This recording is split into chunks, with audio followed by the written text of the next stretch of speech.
While Lego Ninjago Dragons Rising is approaching its release date, there are a lot of expensive sets that are hard to afford. So in this video, I'm going to be showing you how to make your own custom Lego Ninjago figures. Let's get to it.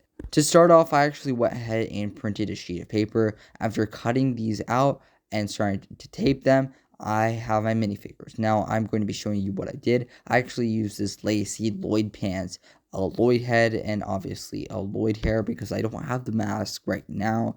In fact, I'll be showing you my custom later. Anyway, that is my torso print, and I will be putting my torso print on this, and I think this looks pretty decent for a minifigure that isn't real. It looks a bit like the actual thing. And yeah, it's a good trade-off in case you're not getting this minifigure. You're not going to be able to get the Dragons Rising minifigures. Now, I actually did try this little armor thing. It doesn't look anything like the suit, but I think it looks cool. It's silver. It's not green. And then I did make this sort of mask combo, and you can see that I actually have a Mr. E head. You can use a Prime Empire head too, and then just sort of put it on there, and then, yeah. But the point being that paper really does work, and I think it looks really nice. So let's move on to our next minifigure, Kai. And so for the legs, I again used those S10 Legacy legs. Now I did some torso, some head mask, or head and hairband, and that's it. That looks pretty decent to me. I think it all works out well. It looks good enough to me.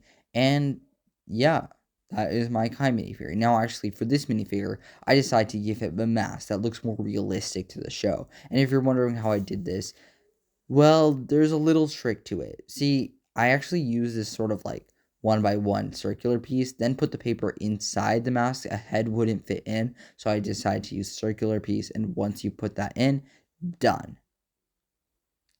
Yeah, that is your Mayfair, and I think it looks pretty good in my opinion. Here's him with Lloyd, and here's a little cool shot.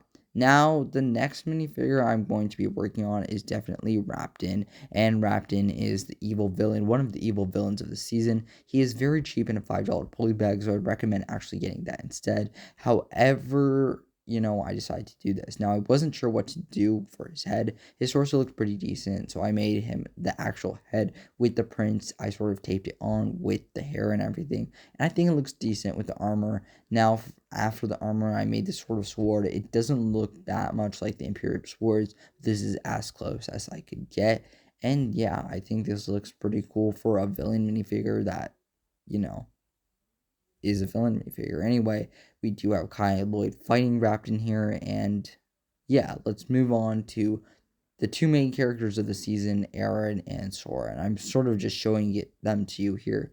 For Arin, I used black legs and his body part, and then there's his back, and I sort of used just a generic hair and headpiece because I didn't have the other things.